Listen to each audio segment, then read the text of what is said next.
Hello, folks. This is Kevin from Good Day, Good Prayers. Today, we are seeing a surge in silver.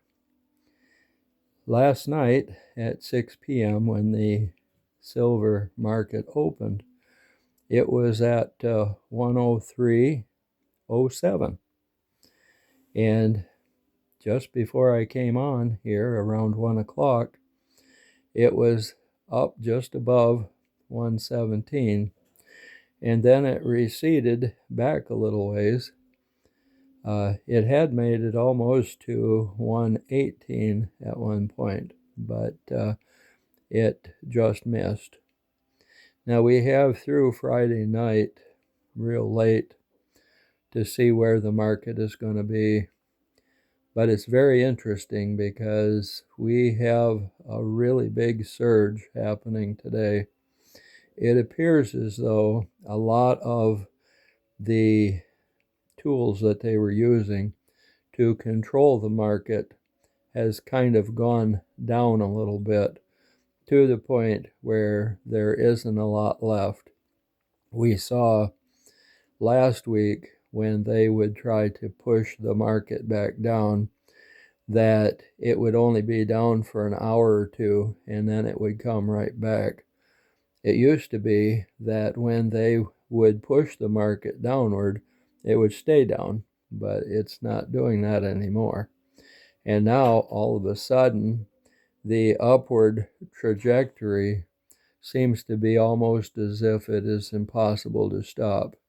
It's going to be very interesting as the day goes on to see exactly where it goes. This is Monday, and of course, Friday night, 10, 11, maybe midnight, whatever time it is that they close it off, is when we will know what it did for the month of January. Now, I have predicted that it would wind up at $150 by the end of January, and then $250 by the end of February. And I guess we'll see what happens.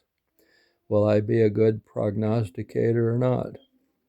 I've been listening to some of the analysts and some of the economists talking about different things, and they're adding in inflation and all kinds of different things.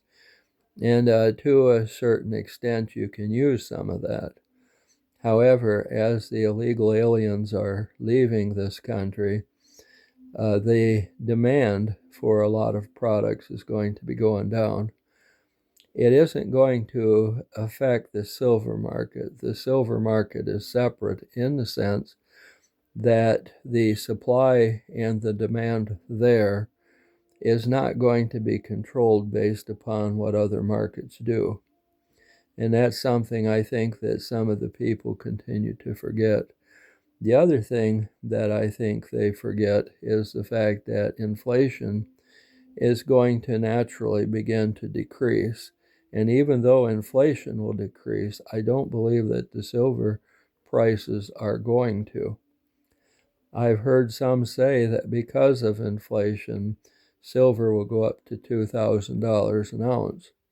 Well, that's a very interesting thing, but I believe it's because of supply and demand that silver prices will go to $2,000 an ounce. And I still believe that. In fact, I believe that it's going to go to some astronomical point before it begins to recede. The thing of it is that a little bit of correction here and there is not going to hurt the market. That happens. It happens a lot, and it's always going to happen. However, what is important about the silver market is that there is a lot of demand. There's tens of thousands of different things that they do. One thing that is happening, people are cashing in older silver. This silver is from various utensils and so on that they had around, some of its jewelry and different things.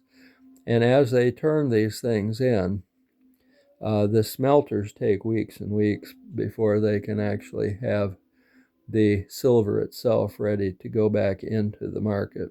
And that takes quite a while.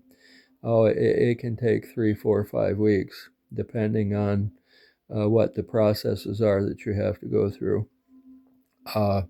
As far as the silver that is coming through the mines, it isn't as much as it used to be, but it has to go through a process as well, and that takes a while.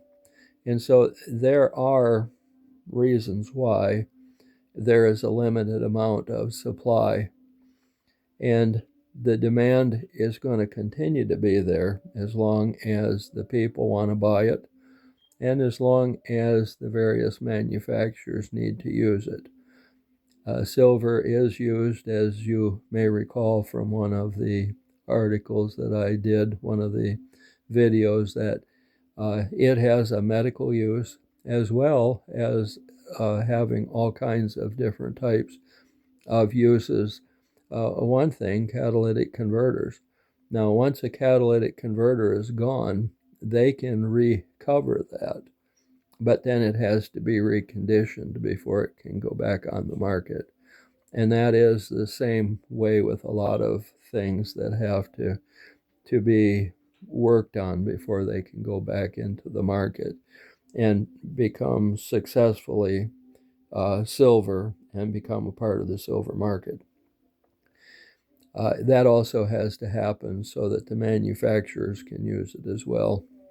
And so there are a lot of different processes that it all has to go through.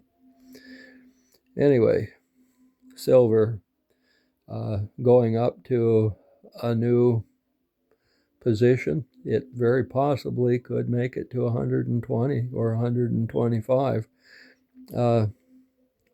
today, possibly early tomorrow. But I do believe that it is going to continue to go. It's going to continue to grow. And now may not be the time for you to sell your silver unless you are in dire straits and absolutely need it. If you can find somebody, an individual, who will buy it from you, you'll be a lot happier, because of the fact that that is really the way that we need to work in order to make sure that the institutions don't win and gain control over the American people again. Now, I'm going to say this, that the control is of all 209 nations, all the people there. And therefore, we all need to work together, regardless of what country you're from. It's the same thing with NESARA. It became JESARA because of the fact that the alliance and President Trump wanted to make sure that all nations were involved. We will be talking more about this financial situation, and we'll be talking a little bit more about gold later on as well. This is Kevin from Good Day, Good Prayers, and you folks have a good day.